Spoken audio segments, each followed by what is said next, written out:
सुप्रभातम आजिर पंचांग ओ अमृत वचन। शुभ सकाळ।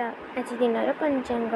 आज श्री श्वेतवराह कल्पर वैवस्वत मन्वंतर द्वितीय पदार्थ दक्षिणायन हेमंत ऋतु कार्तिक मास कृष्णपक्ष नवमी तिथि बुधवार चुकाप्त 5127 विक्रम संवत 2082 अक्टोबर मासर 15 तारिख।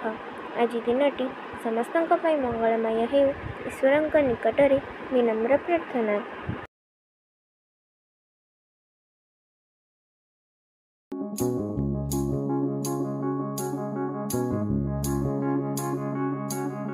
प्रथम अवस्था निराकार ध्यान करने अर्थ अंधारे ढेला मारिबा संगे समान।